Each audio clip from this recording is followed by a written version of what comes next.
रामनगर में हरि नाम का एक व्यक्ति रहता था। वह बड़ा ही मेहनती था। उसका एक बेटा था जिसका नाम मोहन था।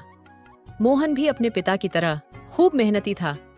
जब मोहन छोटा था तभी उसके माँ का देहांत किसी बीमारी के कारण हो गया था। मोहन के पिताजी ने फैसला किया कि वह दूसरी शादी कभी नहीं करेगा और खुद ही मोहन को पालेगा। दोनों बाप बेटे राजा भीमसेन के यहाँ काम करते थे।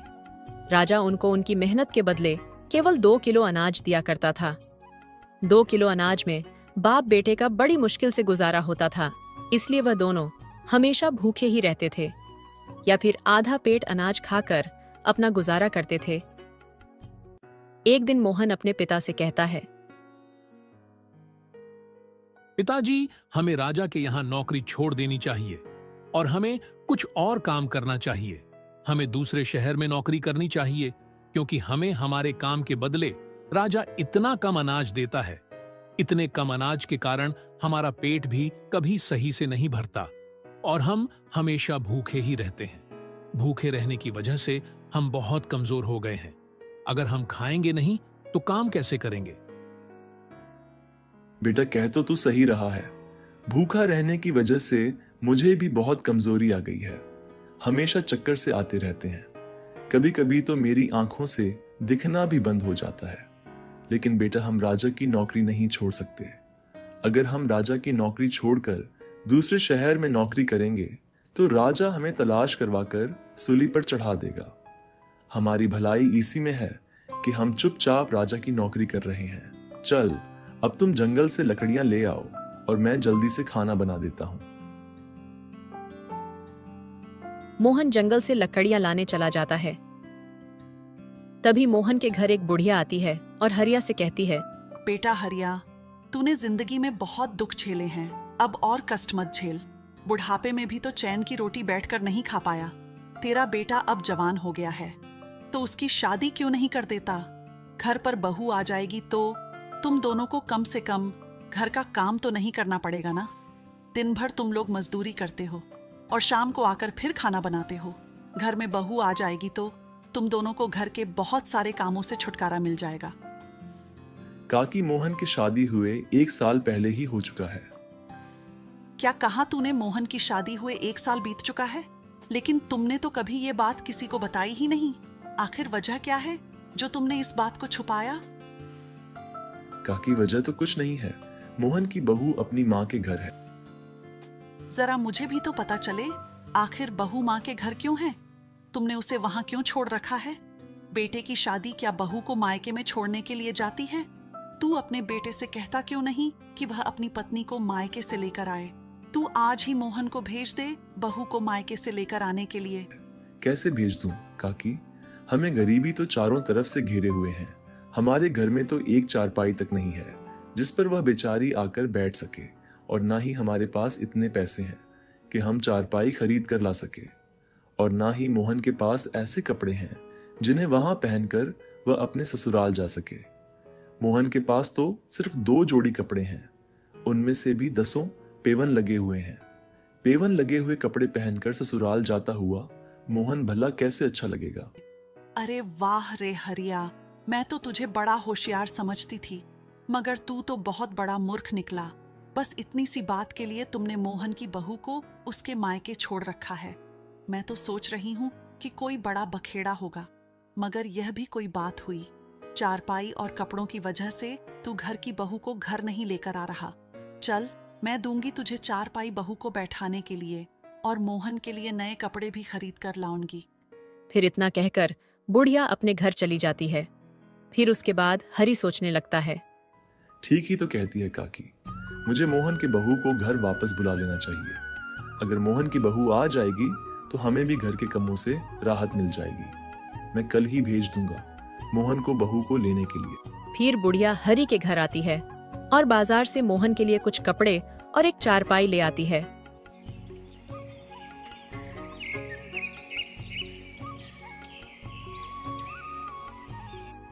मोहन चारपाई देखकर अपने पिता से कहता है,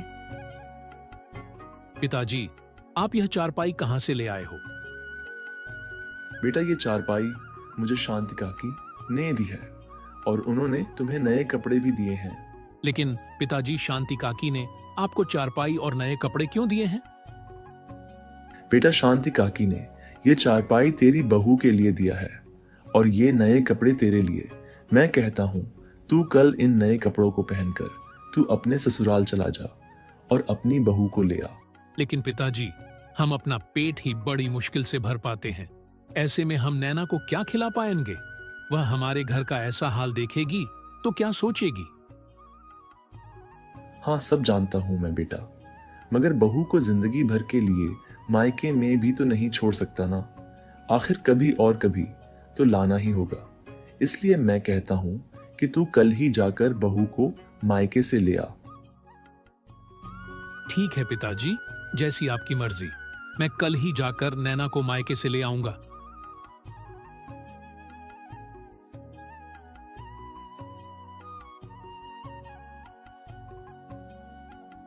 अगले ही दिन मोहन बुढ़िया के दिए हुए कपड़े पहनकर नैना को लाने अपने ससुराल चला जाता है। ससुराल में मोहन की खूब खातिरदारी होती है। मोहन 1 हफ्ते तक अपने ससुराल में ही रुकता है। उसके बाद वह अपनी पत्नी नैना को लेकर अपना घर चल देता है। लेकिन रास्ते में मोहन सोचने लगता है, अभी तो हमारा घर बहुत ही गंदगी से भरा हुआ है। नैना देखेगी तो हमारे बारे में क्या सोचेगी? मैं नैना को शांति काकी के घर छोड़ आता हूँ। उसके बाद मैं अपने घर की सफाई कर लूंगा। मोहन अपनी पत्नी को बुढ़िया के घर छोड़कर अपने घर चला जाता है।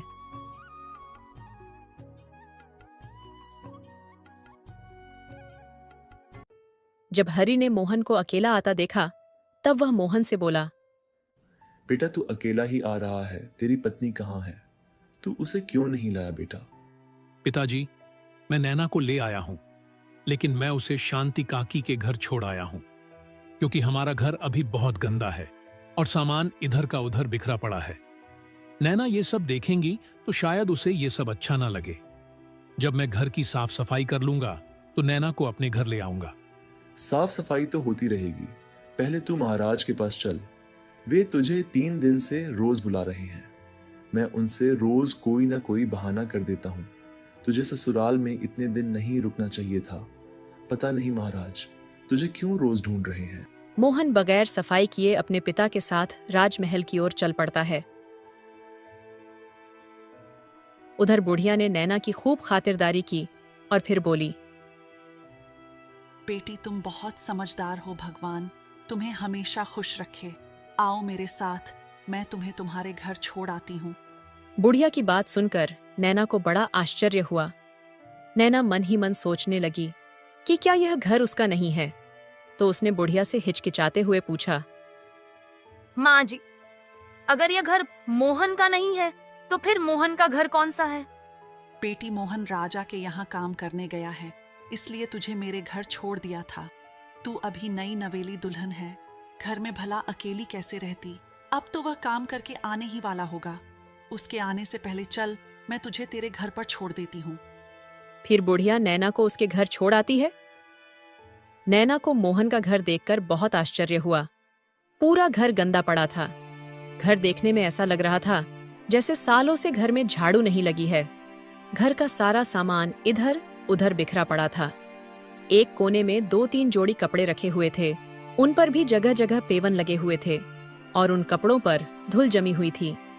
घर की ये हालात देखकर नैना की आंखों में आंसू आ जाते हैं। वह मन ही मन सोचने लगती है, हे भगवान, पिछले जन्म में मैंने ऐसे कौन से पाप किए थे जिसकी सजा मुझे इस जन्म में मिल रही है? ये घर में तो कुछ भी नहीं है। अब मैं क्या करूं? मुझे तो कुछ भी समझ में नहीं आ रहा है। नैना बहुत ही समझदार और होशियार थी। उसने सोचा, ये मेरे नसीब का एक हिस्सा है, मुझे कैसे भी करके इस मुश्किल से गुजरना ही होगा। वो हिम्मत करके उठी और घर के साफ सफाई में लग गई। कुछ ही देर में उसने घर को पूरा साफ कर दिया और इधर उधर बिखरा हुआ सामान सही तरीके से सजा दिया। उसके बाद वह बुढ़िया की दी हुई चारपाई पर बैठकर मोहन के आने का इंतजार करने लगी। इंतजार करते करते रात होने वाली थी, लेकिन मोहन और उसके पिता अभी तक घर नहीं आए थे। नैना बेचैन होने लगी। इतना बड़ा घर और इतने बड़े घर में वह अकेली, उसका दिल घबराने लगा। कि कहीं कोई चोर उचक्का का उसके घर में न घुस जाए। उसके दिमाग में तरह तरह के ख्याल आने लगते हैं। उतने में ही मोहन और उसके पिता हाथ में अनाज का थैला लिए घर आ जाते हैं। घर आकर उन्होंने देखा कि उनके घर का तो नक्शा ही बदल गया था।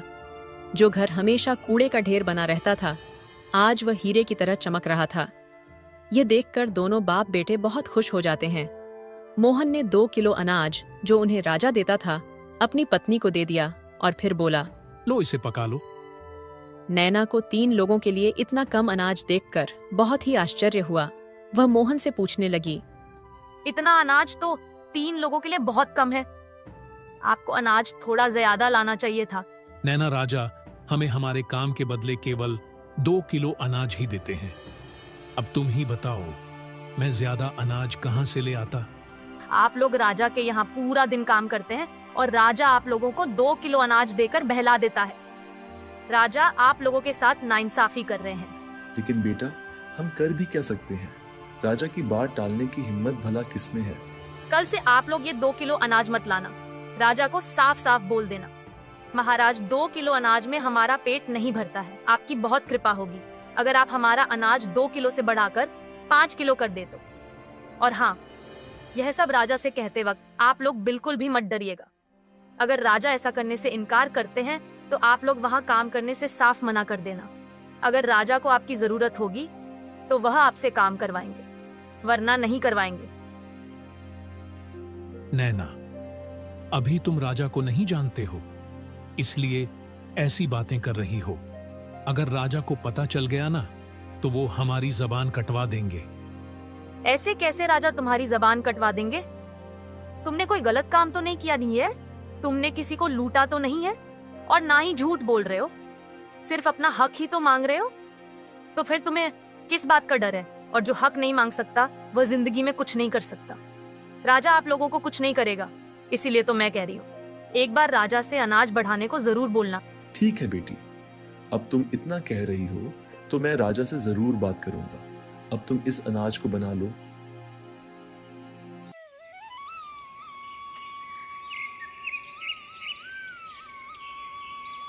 अगले दिन मोहन और उसके पिता हरि दोनों राजा के पास चले गए और फिर हरि राजा से बोला,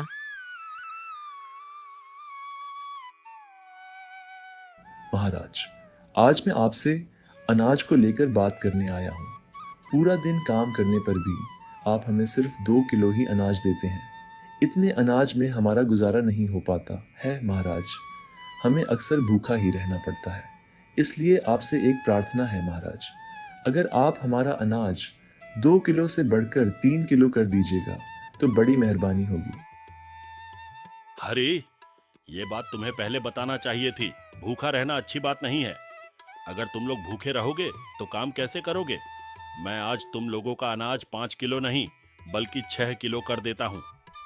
फिर राजा मंत्री से कहता है, मंत्री साहब, आज से हरी का अनाज 5 किलो से बढ़कर 6 किलो कर दिया जाए और महल में जितने भी मजदूर हैं उनके भी अनाज में बढ़ोतरी कर दी जाए। राजा का फैसला सुनकर दोनों बाप बेटे 6 किलो अनाज लेकर खुशी खुशी घर चले गए। जब नैना ने मोहन के सर पर अनाज का बड़ा थैला देखा, तब वह समझ गई कि राजा ने उनकी बात मान ली है। इस थैले को देखकर लग रहा है कि राजा ने अनाज बढ़ा दिया है। उन्होंने कुछ बोला तो नहीं? नहीं नहीं बेटी, राजा ने कुछ नहीं कहा। हमने महाराज से केवल 5 किलो अनाज मांगा था, लेकिन अनहोने तो हमें 6 किलो अनाज दे दिया। आज से रोजाना हमें हमारे मेहनत का 6 किलो अनाज मिलेगा। हम खामखा महाराज से डरते हैं, लेकिन महाराज तो बहुत दयालु हैं। हमारे साथ साथ सभी मजदूरों के अनाज में बढ़ोतरी कर दी है। सभी घरवाले बहुत खुश थे। हरि ने नैना को बहुत दुआएं दी। नैना बहुत होशियार थी। राजा द्वारा दिए गए अनाज से वह आधा अनाज बचा लेती थी और आधे को पका देती। 2 महीने तक उसने यही काम किया। फिर एक दिन उसने अपने ससुर से कहा, पिताजी, आज आप राजा से कहें मैंने अपने बेटे की शादी कर दी है। अब हम परिवार में 3 सदस्य हो चुके हैं और आप जो हमें अनाज देते हैं उसे हमारा गुजारा नहीं हो पाता। आपकी बड़ी कृपा होगी अगर आप हमारा अनाज थोड़ा और बढ़ा दें। ठीक है बेटी, हम महाराज से ऐसा ही कहेंगे। अगले दिन शाम को काम खत्म करके दोनों बाप बेटे फिर से राजा के पास गए और राजा से बोले, महाराज, मैंने अपने बेटे मोहन की शादी कर दी है। अब हमारे परिवार में 3 सदस्य हो चुके हैं। अगर आप हमारा अनाज बढ़ा देंगे तो आपकी बड़ी कृपा होगी। हाँ, तो तुमने बहुत अच्छा किया हारी, जो मोहन की शादी करवा दी।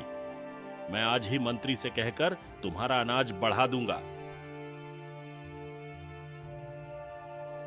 दोनों बाप बेटे 10 किलो अनाज लेकर घर आ गए।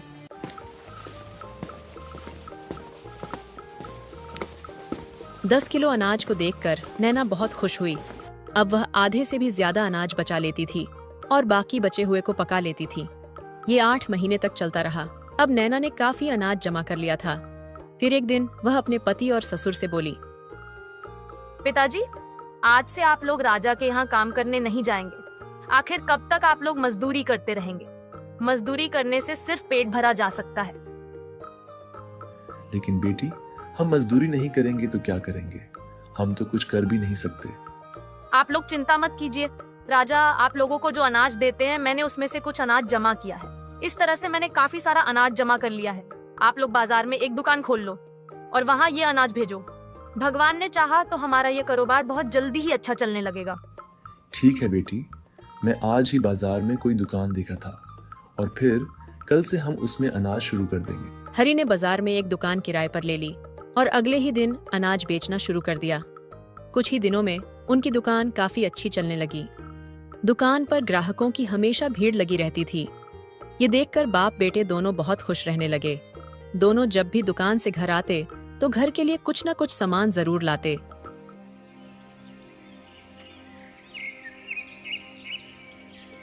एक दिन नैना अपने घर के आगे बैठी होती है। तभी उसकी नजर कोने पर पड़े सोने के हार पर पड़ती है।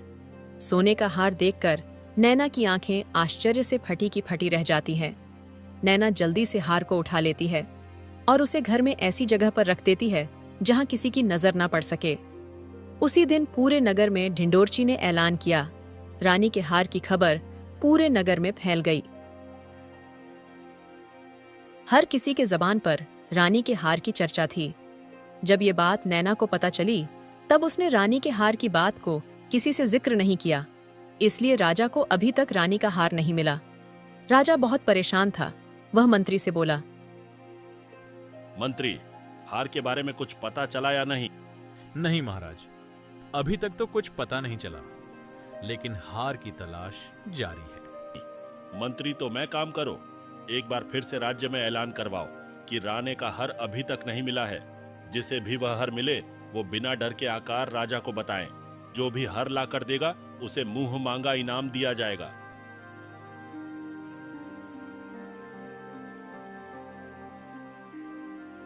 मंत्री ढिंडोरची से दोबारा पूरे नगर में ऐलान करवा देता है, सुनो गांव वालों, सुनो गांव वालों, ध्यान से सुनो। एक चिड़िया रानी का हर लेकर उड़ गई है। जिस भी व्यक्ति को वो हार मिल जाए, उस हर को राजा को दे देगा तो राजा उसे ढेर सारा इनाम देंगे। अगले दिन नैना अपने ससुर और पति से कहती है, मैंने सुना है कि रानी का हर कोई चिड़िया लेकर उड़ गई है और राजा उसे ढूंढ रहे हैं, और जो भी उसे ढूंढेगा उसे राजा मुंह मांगी कीमत देंगे। कहीं राजा झूठ तो नहीं बोल रहे हैं पिताजी? नहीं बहू, राजा झूठ कभी नहीं बोलते। वो जो भी बोलते हैं उसे जरूर पूरा करते हैं। राजा को एक ज्योतिषी ने बताया है, हर किसी घर के आगे पड़ा हुआ है। ज्योतिष बिल्कुल सही कह रहे हैं। रानी का हार हमारे घर के आगे पड़ा हुआ था। अब वो हार मेरे पास है। आप वह हार ले जाकर राजा को दे दीजिए। हरी नैना से वह हार लेकर राजा को दे देता है। रानी का हार देखकर राजा बहुत खुश होता है। उसके बाद राजा हरी से कहता है, हरी, आज हम बहुत खुश हैं। शर्त के मुताबिक तुम्हें जो मंगाना है मांग लो। हरी, मैं जानता हूँ कि तुम एक सच्चे और ईमानदार इंसान हो, लेकिन तुम्हें कुछ ना कुछ तो अन्यथा ही मांगना होगा। मैं तुम्हें तुम्हारी ईमानदारी का इनाम देना चाहता हूँ। ठीक है महाराज, अगर आप इतना कह रहे हैं तो पहले मैं अपने घर पर बात कर लूं, फिर आपको बताऊंगा। ठीक है हरी, तुम अपने परिवार वालों से बात करके मुझे कल बता देना। हरी अपने घर चला जाता है। घर आकर वह नैना से कहता है,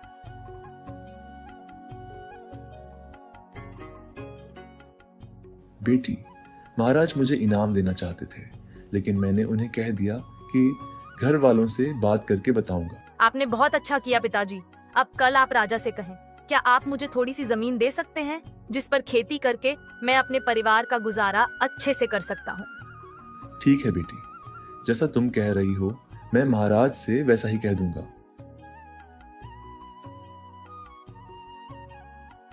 अगले दिन हरी राजमहल पहुंचकर राजा के सामने खड़ा हो गया। राजा हरी से बोला, कहो हरी, अपने परिवार वालों से क्या बात करके आए हो? महाराज, अगर आप मुझे थोड़ी सी जमीन देते तो मैं उस पर खेती करके अपने परिवार का अच्छे से गुजर कर सकता हूँ। फिर मुझे और मेरे बेटे को मजदूरी करने की भी जरूरत नहीं पड़ेगी। ठीक है हरी, मैं आज ही मंत्री से कह रहा हूँ, तुम्हें 5 बीघा जमीन दिलवा देता हूँ। मेरी दुआ है कि तुम इस जमीन पर खेती करके खूब भालो फूलो और खूब तरक्की करो। फिर राजा मंत्री से कहकर हरी को 5 बीघा जमीन दिलवा देते हैं। अब हरी खेत में दिन रात मेहनत करता है।